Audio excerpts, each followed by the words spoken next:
10월엔 우리가 기억해야 하는 중요한 날이 있습니다.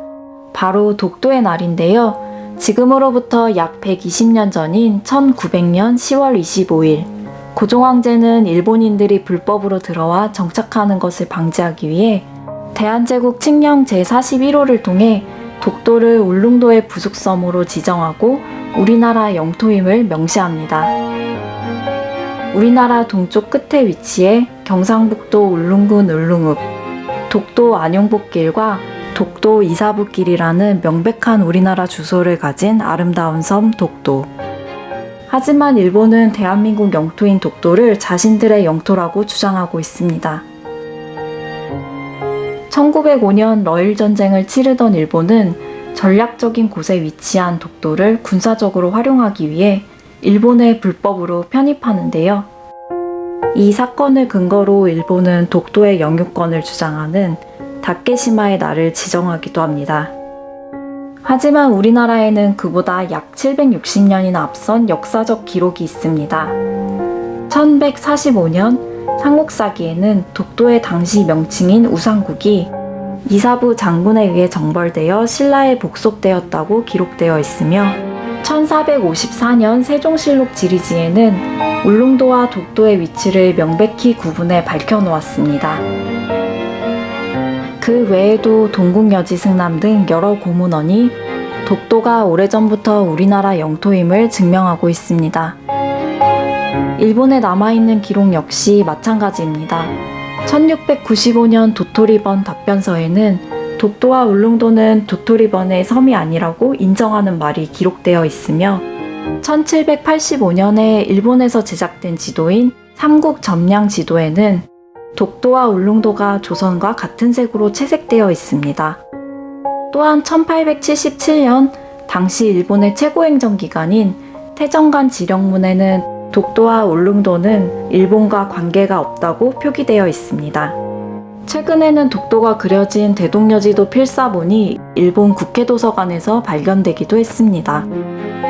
이렇게 수많은 역사적 기록이 독도는 우리의 영토임을 밝히고 있는데도 불구하고 일본은 여전히 독도를 다케시마라고 표기하며 대한민국이 독도를 불법 점거하고 있다고 역사 교과서를 왜곡하고 있습니다.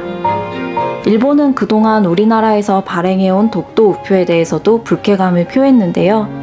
첫 번째 사건은 1954년 우리나라에서 처음 독도 우표를 발행했을 때 일어납니다. 이 우표가 발행되자 일본은 강하게 반발하며 독도 우표가 붙어있는 우편물은 한국으로 다시 반송시키겠다며 감정적으로 대응했지만 우리나라는 만국우편연합 규정에 따라 정상적으로 발행합니다. 두 번째 사건은 그로부터 50년 뒤인 2004년에 일어났습니다. 우리나라의 섬 생태계를 소개하고 그 보존의 중요성을 알리고자 섬 시리즈 우표가 발행되는데 그 첫 번째 시리즈가 독도의 자연 우표였습니다.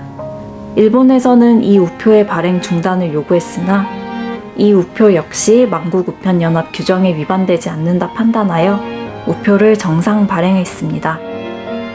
오히려 이 우표는 일본의 대응으로 인해 온 국민의 관심을 받게 되어 우체국마다 문의 전화가 빗발쳤고 발행일 당일 아침에는 30분 만에 매진되는 등 큰 사랑을 받기도 했습니다.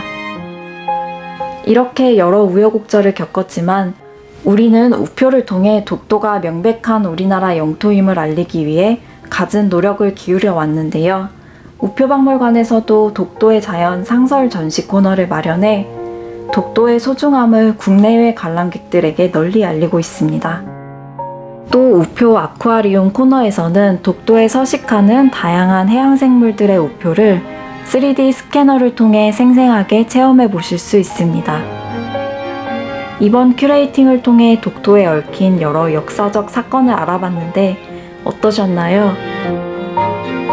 이번 독도의 날에는 우리의 선조들이 독도를 지키기 위해 어떠한 노력을 해왔는지 되새겨보고 아름다운 독도의 자연을 후대에 남겨주기 위한 방법에 대해 생각해보는 시간이 되길 바랍니다.